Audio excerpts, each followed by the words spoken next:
Now, after substituting the terms of the Lagrangian equation, I will get these two set of nonlinear coupled differential equations. I have x and theta in each equation, and I have nonlinear terms, the cosine and sine functions, and I have square terms here. So I need to first linearize these equations to proceed with my analysis. So the first term here is linear because it's first order x. So I will have mc plus mp x double dot, and then over here the linear approximation of the cosine is 1, the linear approximation of the sine is theta. So this is 1, I will end up with only mp L theta double dot. Now, this term I have theta dot squared times theta, and that's a cubic term. So that term goes away, it's a nonlinear term, and I will keep the kx term equals 0. And this is the first linear equation. For the second equation, the cosine is 1, the sine is theta. So here I would have mp x double dot times L, and here's another linear term because it's 1 theta, so plus mp L squared theta double dot, plus here we will have only one coordinate theta, so it's mpg times L theta equals 0, and these are my two linear equations of motion. Now I will determine now the stiffness and inertia matrices of the system by putting these two equations in a matrix form. So this is the inertia matrix.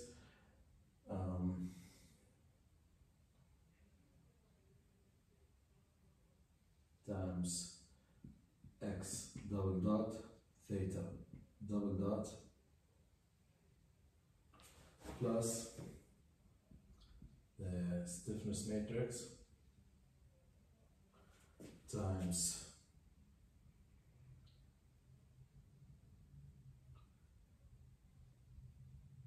x and theta equals the 0 vector.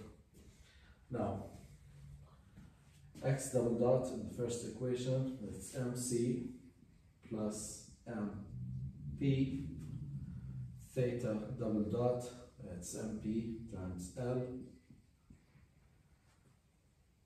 and the second equation, x double dot is mpl, and theta double dot is mpl squared.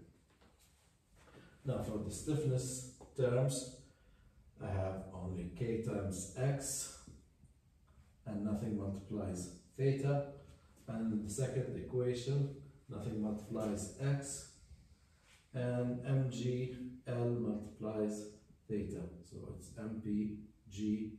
So now here's my inertia matrix M, and this is my stiffness matrix K.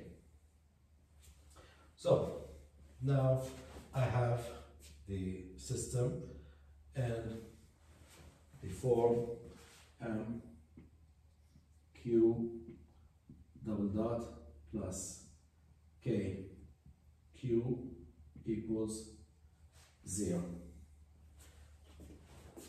Now I'll assume a harmonic response in the form of x equals some amplitude x cosine some frequency omega plus phase angle phi, and theta equals some amplitude theta cosine the same frequency omega t plus the same phase angle phi. Or I can write this as q equals x and theta times cosine omega t plus phi.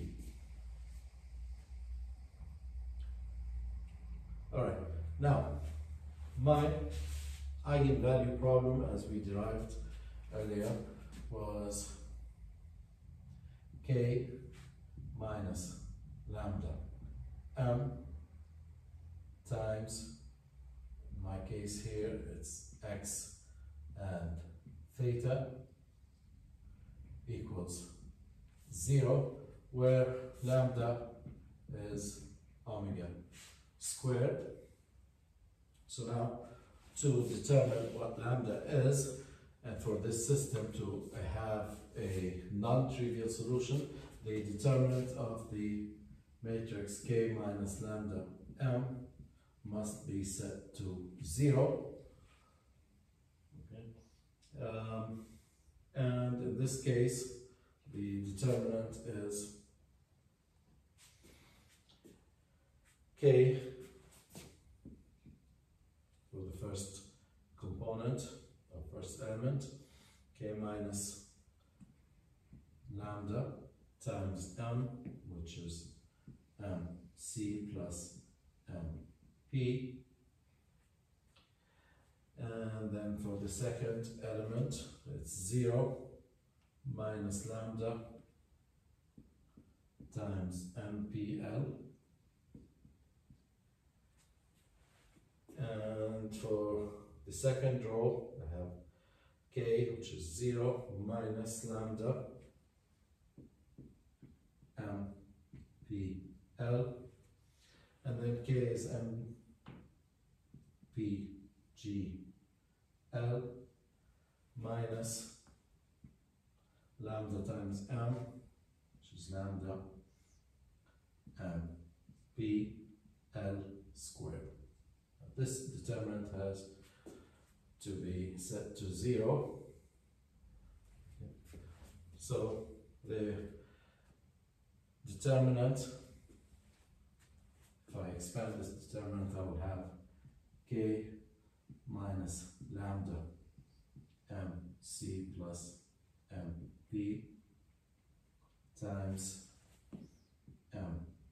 mpgl minus lambda mpl squared minus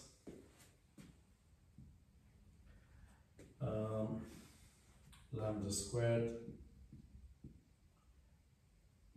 l squared mp squared equals 0.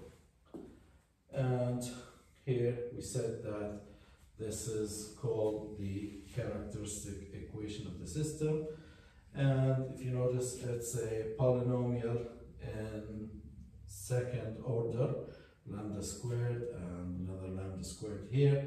So the solution of this polynomial will give me 2 values for lambda, and that's what I should expect. It's a 2 degrees of freedom system, so I should expect 2 modes of response, 2 frequencies, omega 1, omega 2. So to proceed now further, let me start by selecting some numbers and continue using numerical analysis.